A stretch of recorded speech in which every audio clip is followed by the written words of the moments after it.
Hello, once more, welcome back to the cellar. This episode, what we're going to be doing is taking the new board put down in the recent video. I'm going to be sticking the track bed down. We're going to look at how I do that and what that consists of. And I'm going to start sticking some track on it. This is going to be a two-part one. There will then be a video that follows on about the rest of the track going down and testing it. For length, I've decided to try and be sane for once. Yeah, so let's get down to the cellar. This is Leopard Street.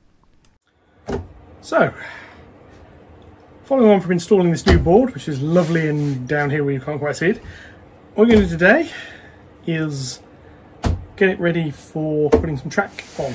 So, first thing I need to do is this stuff. This is XPS foam. It says cutting lines on it. This is from Wicks, and we're going to stick some of this down. So, let's go on with that. Now this stuff's fairly straightforward to use. It's comes in sheets.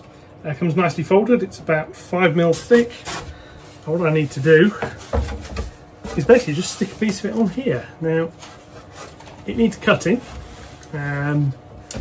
So the first thing I'm going to do is cut this end. Move that out of the way slightly. So work out roughly where it needs to be.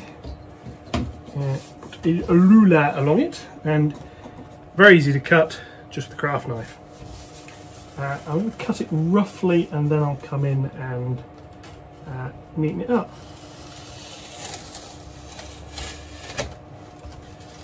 Because it's going to move, so I can do that. I can slide it back a little bit and get the end more or less straight. It doesn't have to be perfect. Decent's good though.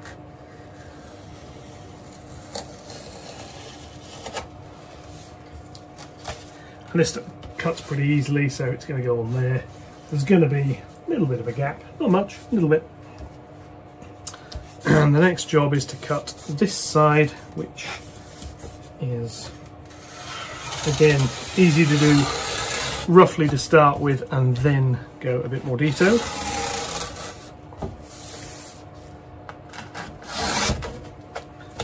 Do that. Keep the offcuts, always worth keeping the offcuts of this stuff. And this one is going to get cut. That end just out of sight a little bit. And now I'm going to cut this side, and the easy way of doing it is actually to go underneath, although you do have to watch your fingers doing it from underneath.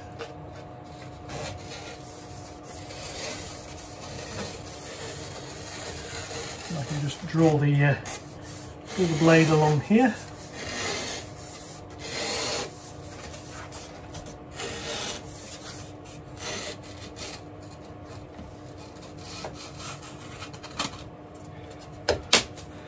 And then basically it just like that, and it folds up like that. Break it along the fold line. I'm going to neaten that up in a sec. And that's there. And now I can just tidy the edges again with the knife.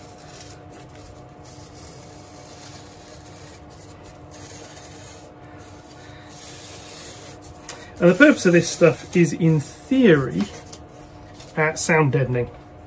I'm going to put some cork over the top of it for the track bed.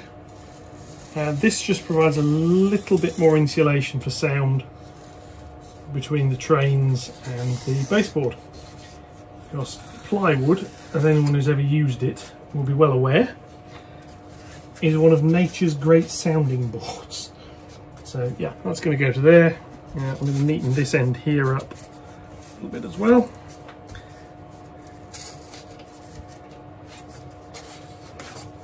And the thing is, I'll be able to neaten this more once I've let's chop a bit of that off.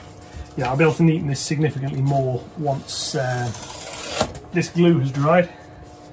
I can then sort of go around and do it all much more neatly. So again, I'll just rotate you to see what I'm doing over this side a little bit. So I've got this edge here.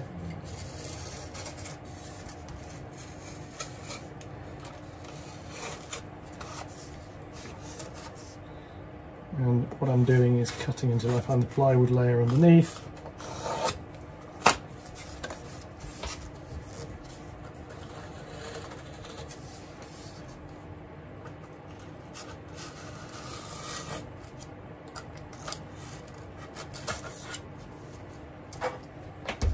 That's that piece. And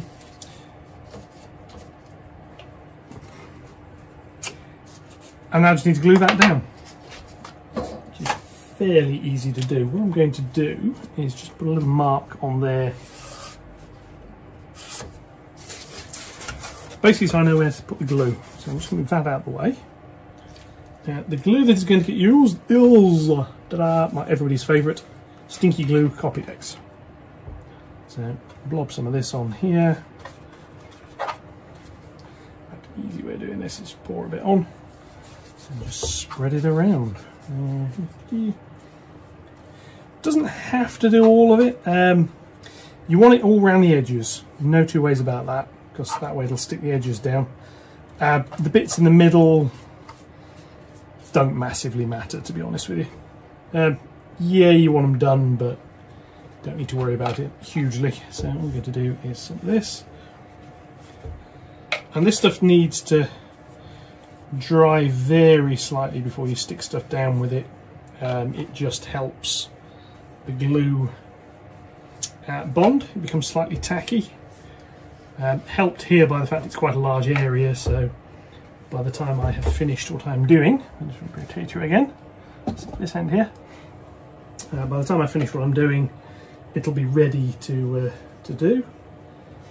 And obviously when I get to the end here, I'm being careful not to go too far, because I don't really want the glue to go down into the gap. Copydex will stick wood. It's not really an ideal wood glue. It will do it. Not very strongly, because it's a latex based glue. You can always lift the stuff, so. But what I don't really want is too much of it going down into joins where I don't want it. So there we go, a little bit of this. Here, this is basically why I get through so much Copydex, is using it for stuff like this. So a bit on there, and then just a few blobs in the middle. That'll do.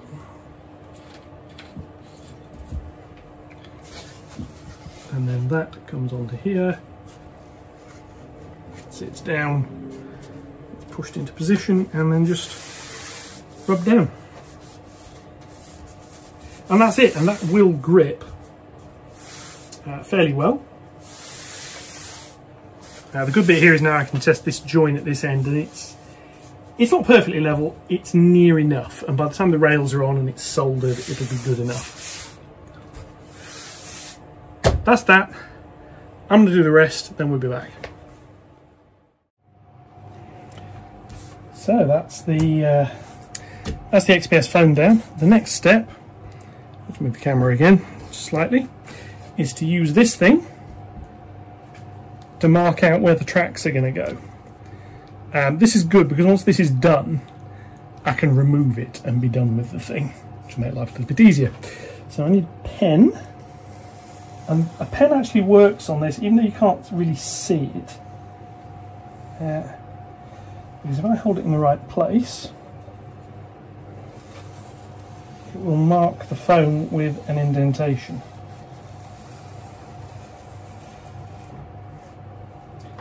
Again, I've got to keep moving things that are in the way, because this beam is a little bit clumsy.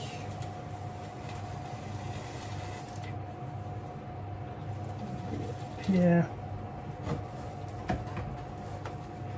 it is a tad awkward.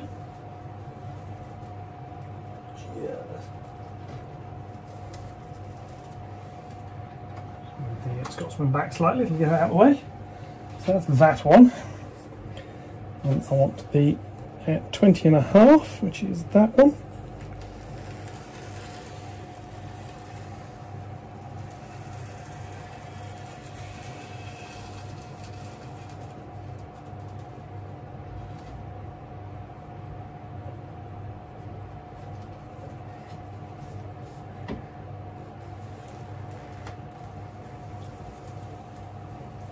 there, and then I've got this one here, which is the final one.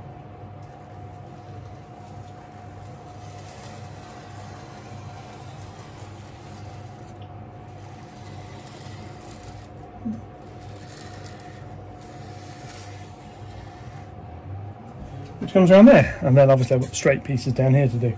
I'm going to do the straight pieces first. Now I've marked that, you see, I can probably get in with that out of the way.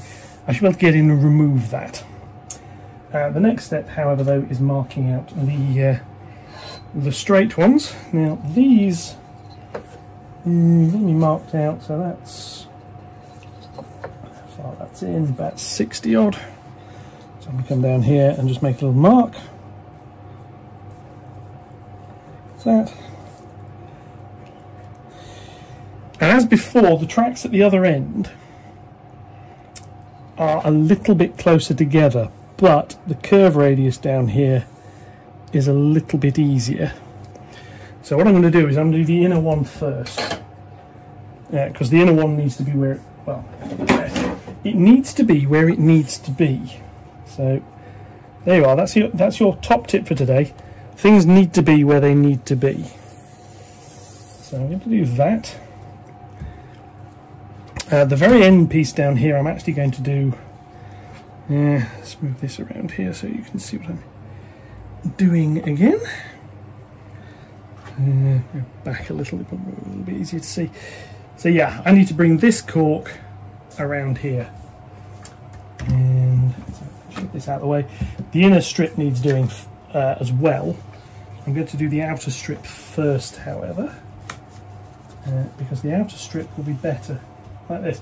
So this is going to be more or less straight, but it needs to curve a little bit at this end here and then come back onto the angle it's supposed to be on.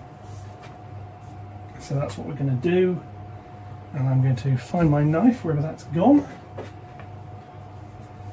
and just do that there. Sometimes this stuff's a lot easier to work with without messing around with it too much. So I need to cut this end to the appropriate angle.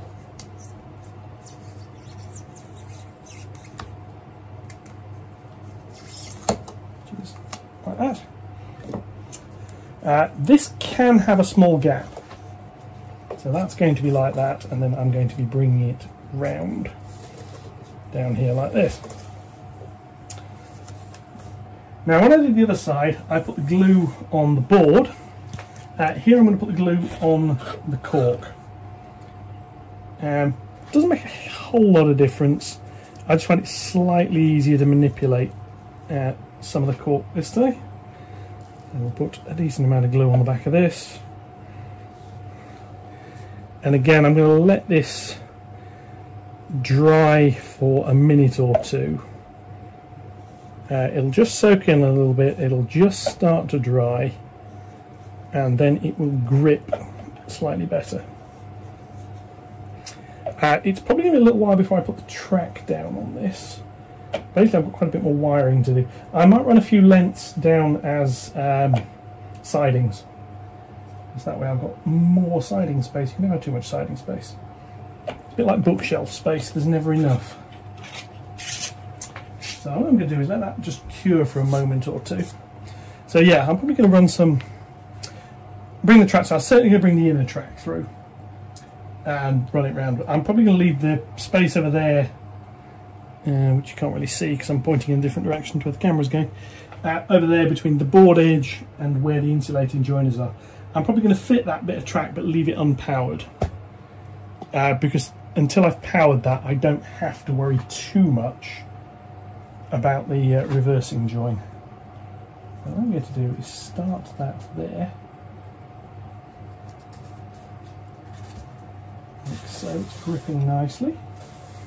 I'm just going to bring it around here and then gently S-curve it to be back where it needs to be.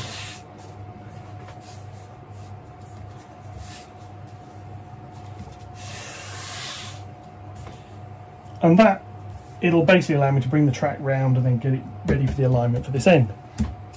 So, the next bit, which actually starts on the board adjacent to it.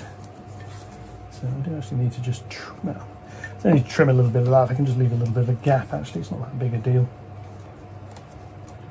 Over there, so this is going to come out to untangle it again, because, yeah, everything tangles. Without a shadow of a doubt, everything that can tangle will.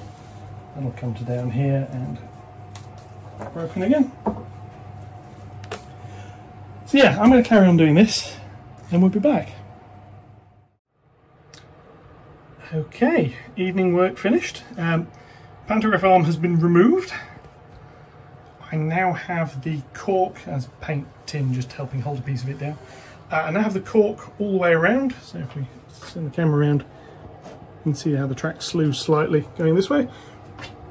I have the board joiners for over there waiting etching, and the board joiners for here waiting etching. But yeah, that sort of shows the sweep that's planned around there. The access well's a suitable size, so I can stand in that. Yeah, pleased with that. This glue's got to dry. They need etching. They then need gluing down. That glue's got to dry. Then I can start looking at the track. What we're going to have, so I've had a little bit of a play with measuring this. Over here, these are going to be isolating block detection points. Yes, the rails are staggered. The block detection is only one rail, and the reversing loop is that bit over there to those that go parallel. So I won't have a problem with one rail being the same polarity as the other as trains go over it. That means this bit of track here, this bit of track, trains are going to travel in this direction, become the stop detection blocks. So a train will come along here, chuff, chuff, chuff, chuff, chuff, chuff, trip that. The automation will go, stop, and it'll just go and stop somewhere about there. This track here, the little J, whatever it is in the stop detection block. So this will be its own track section to here. So basically these three sections will wire onto that board. Around here, these will just be three track sections, so I'll need some block detection hardware for this board as well. Board D over there needs another DTC8. That is going to have 6 more blocks added to it. It's got the stop blocks for the reversing and the entry point over that. Yeah, so done. That's going to dry. I'm going to go and grab myself an ice cream because it's still fairly warm, although it's not as warm as it has been. I'll catch you all in the next bit. Okay, midweek. Changes. Track's not fixed down. These, however, are. So these are more etched board joiners. Obviously, they're not cut yet. There's some more over there. So have a look on that end. So for now, this new board is no longer removable until I've got the track down and that's been cut. It shouldn't be a huge job. Fingers crossed. Tonight, what I'm going to do is start adding a bit more track. That end's going to get added and brought round, and this end is going to get added and brought round, and then I'll do the joining piece in the middle over here. So the first thing I need to do, shift the little J72 back, is start adding track over here. But before I do that, I need just about how it's going to be wired up. Now I want to do a bit of tidying. This section and this section will be stop blocks. So trains will come rumbling down here. They'll hit this, they'll trip the block detection sensor, and it'll go stop about there. It works over there, it should work here. This bit is running track because the little J70, whatever it is, or J52 is on the stop block. So this is running track to here. That's all powered up now. This gives me 3 extra sections which go into this board. Job done. The board join is on an angle. Doesn't matter, the block detection is one rail only. The other rails are just common through anyway, so that's not a problem. All of this board, all the way over to there, will be 1 section per rail. So I'll have 3 sections on this board. Then that bit round to those next joiners will be another section on that end board. Those little bits between the section and the board join will be another section. They're the stop blocks on the reversing bit. So where the train's rumbling, they'll hit that and they'll stop a little bit further forward than where they actually are at the moment, but similar. So the plan for now is get the track down, get it glued, get it dried, get it cut. That little bit there, that little stop block, I'm not going to power up. It's going to be left isolated for now. It will be wired up eventually. The reason it's not is this is a reversing loop. So by not wiring that, I have a dead section between the two opposite sides, really. Until I get the control gear in, which means I need to get that printer working again. It's a job for another day. Yeah, this will basically be a set of 3 sidings that side and a set of 3 sidings this side. The ones this side will be slightly longer, but I can cope with that. Anyway, I'm going to get on with that, and yeah. Okay, here we are. Now you've seen me do track before. However, this is going to be laid slightly differently. I don't need to solder dropper wires to these. The reason being, if you remember on my little video with the etched connectors, over here I have some spacers to solder wires to act as feed wires, and they'll just come over a little bit and then go down some holes, come over down. It makes life simpler. So the other thing I need is my kniff and some glue. I have some glue and some kniff over here. I'm going to do this rear line first, so I need, get the brush out of the way, I need some insulating rail joiners to go on here. The other lines have got them, for some reason this line didn't get them. There'll be a reason. It won't make any sense, but there will be a reason. So the first job is clip these 2 insulating rail joiners off here, which really is starting to show these Xeron track cutters are suffering. I may end up having to get another pair of these when I do the upper deck, just because at the moment they're not actually cutting very well. I'll do this with a knife. Basically, they cut the track, but they've got 2 little wear points in them now, so it cuts, but it leaves a little bit still connected, which is a bit unfortunate. You have to do this one with the cutters because for some reason the knife won't do it either. It's just the way it's lined up on it. So yeah. So this is an example. This is a midweek. Remember I said the other day, big jobs, medium jobs, small jobs. This is a small job, laying a bit of track. If I had to solder droppers to it, it would be a medium job. So that would be possibly a weekend, maybe an evening. This is an evening. Short jobs, lunchtime. Or I'm going out shopping, I'll do this a little bit before I go out, sort of thing. So what I now need is a piece of track. I'm going to remove the very end sleepers. Shouldn't need to remove any more than that, we shall see. It's not quite straight, but it's largely straight. So then the rail joiners go on here. Another little tip I found, if ever you've got a piece of track that's fixed down and a piece of track that isn't, fit the joiners to the piece of track that isn't joined down. You'll find life is much, much simpler. So that goes onto here. So, obviously I do have to line it up on both of these rails.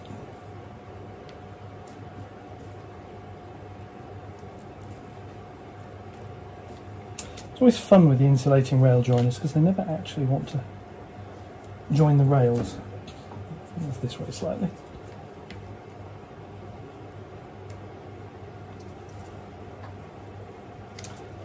I'm wondering if these bits of rail needed filing. Oh well, it's stuck down now, so I can't file it. So, also I don't have my cutters about either. I've got another pair of cutters which I normally use for doing this sort of thing, because I can hold a rail and force it a bit more easily. There we are. So that's both of those. Force it to close up as much as it will. because basically I want to keep that gap as small as possible. And what I now need to do is rotate it around here, and when it's rotated around, is grab hold of that rail and bring it back, because I want that rail to move at the other end, not this end.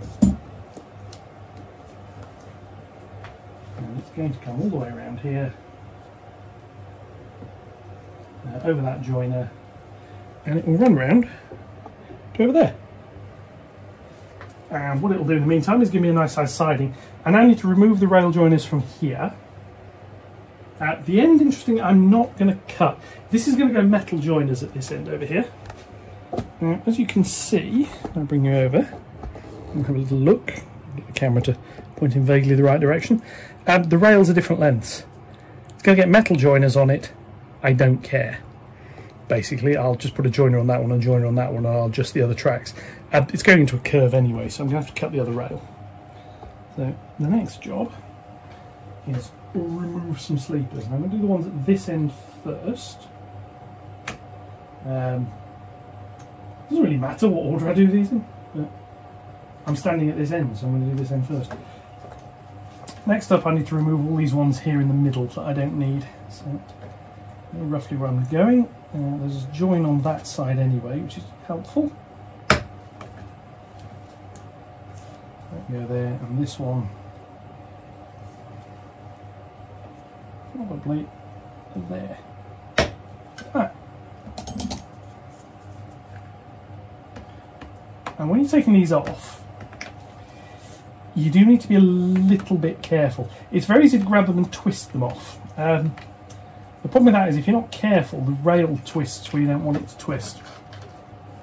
And then you've got twisted rail where you didn't want it to twist, and then everything's twisted. Yeah, I'm going to take another sleeper off, just make life a little bit simpler here. Again, just sharp knife pointing upwards and the flat sides on the back, then pushing down on, and then off we go. And that's that. And that will fit nicely onto that etched joiner. Come round here, and we'll get a curve on the end. Off the back of that, I need to take another sleeper off this end as well. So I will, because it's curved a little bit more. But that's fine.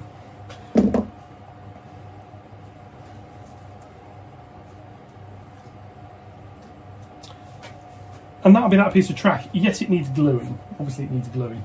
I'm going to put the joiners on the other end before I glue it down, because as I just said, that's easier to do when you have a piece up in the air.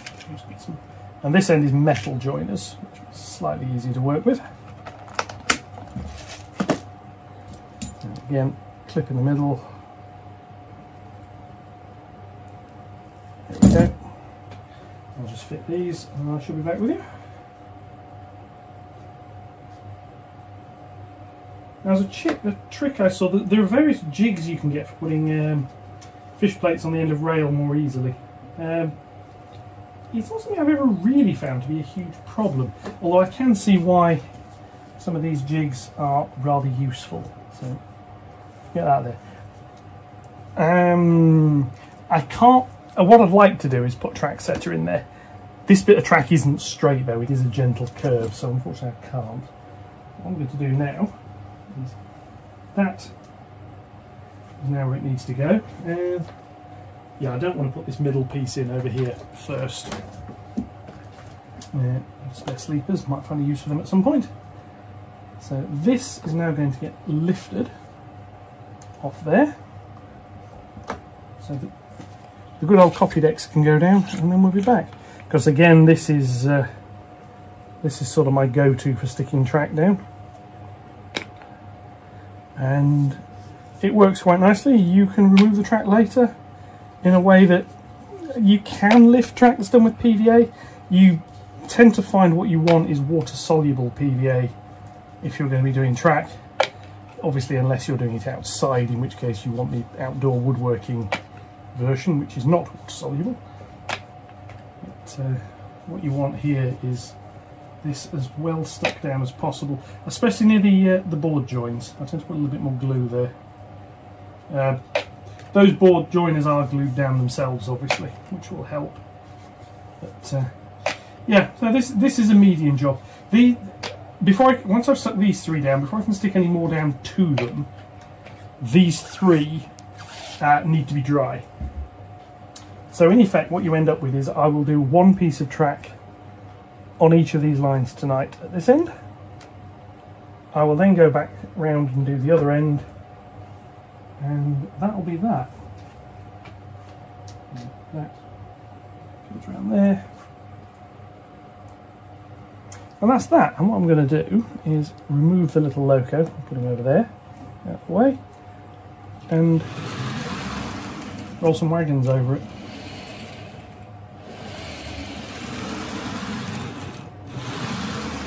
Nice smooth join. Sometimes these insulated joiners, you get a little bit of a lip. That one's actually gone on quite nicely. But that's there, and I've left this very end piece, about the end couple of inches, isn't glued. I might put some glue around that when I do the next bit. So it's just making sure that section over the join is positioned so that I can solder the rail. So if I come over and show you down on top of that, that makes sense. Look down, there's copper to either side. There is a gap underneath. This is the thing I saw when I do the other bit. These boards aren't quite thick. This white board's slightly thicker, which might work a bit better. It's very tempting to press these rails down when I'm soldering them. If you're in this situation, don't. Leave the rails where they want to be, build the solder up to them. Put a bit on the rail, a bit on the board, eventually it'll bridge, it'll hold it. If you try and do it the other way, what you very quickly find is it doesn't work. And it should work, but it won't. Because what will happen is the rail then dips and it goes back up on the other side, and you will find certain things, dapple wagons for example, object to that. And you could argue whether that's the dapple wagon's fault or whatever, but that is the situation you're in. So this one is going to come on here. It's also going to come around. And as we've seen before, this track spacing is fine for straight track. Doesn't work on 18-inch curves. So what I've got is, as the trains come round onto this section, just tilt that around a little bit over there. As it comes round into this section, the track spacing is one spacing here. When it gets over to the other side over here, it's about 1/2 an inch wider, which seems to be enough. So I'm happy with that. So again, this one here wants putting on here on both. Just turn that again so you can see what I'm doing. It's always awkward trying to position the camera here. If we're trying to put it, the tripod it's on rocks against something, which is just annoying. So again, I want to grab this rail here and pull it tight. While that rail is pulled tight, bend the track, because that will bend the rail I want to see bent.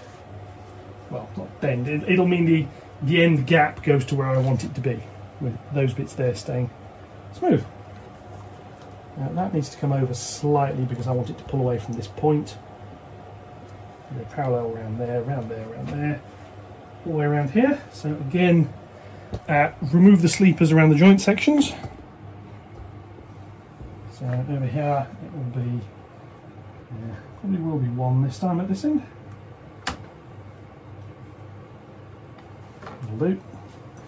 And then again, this bit in the middle is however many this bit in the middle wants. I'm going to go a little bit of a gap either side this time. Just put a little bit more space on it than it probably needs, but again, make it a little bit easier. Yeah. Off there like that. There.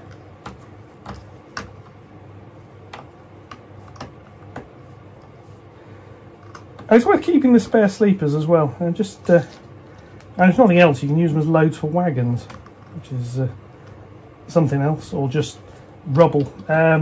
Ian over at Train of Thought, he's got a section of single track line I'll turn it around again. Here's with a section of single track line that has been made to look like it should be a double track line. Just really by having a piece of track go like that, it looks like there used to be a point, and he's got a load of stuff like that. It's like, oh, well, it's a lifted track. It's a great way actually of making a fairly small layout look a bit more impressive, because you can make it look as if it was once more than it is now. So that's the second bit. Again, remove it, glue it, away we go. This one is still a little bit loose. I'm going to put some weights on all three of these once I've done them. So I'm going to lift this, pull that out of there, and glue it again.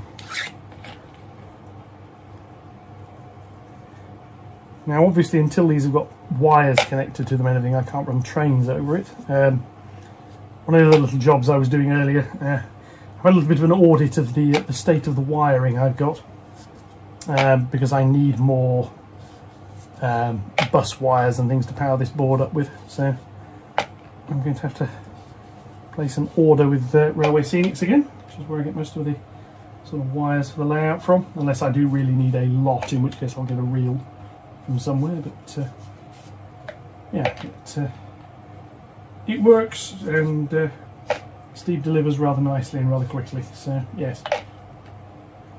So uptick for Steve. Not sponsored, just a very happy customer. So be another order of that going in. I might have a look at some more scenic bits and pieces while I'm doing it. But I do have a big box of scenic bits and pieces currently there.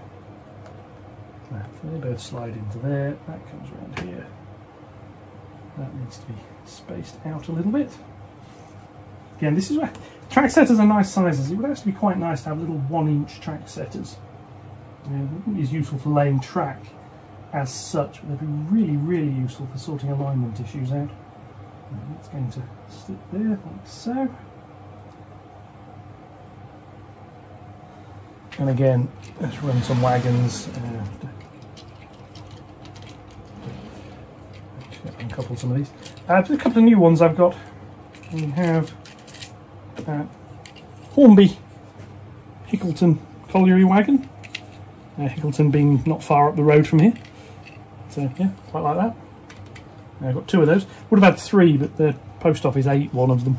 And a Barnsley Main Colliery's Bachman. No, there's Dapple. It was Bachman, but it's not. It's a Dapple one. I should have known for the dodgy couplings. Slightly different to the other Barnsley colliery wagons I've got, but it'll do. So they can go like that, and they're quite happy over that join. So, yeah. Anyway, I'm going to finish this off. I'm going to do the third one and some around the other side, and I'll catch you all in the next video. So yes, as I mentioned at the start, I'm going to be cutting this one in half, so we will be leaving it here. Thank you very much for watching. If you've enjoyed, likes, comments, shares, subscriptions is always welcome. Otherwise, enjoy the rest of your day. I will catch you all in the next one. Thank you very much, and goodbye.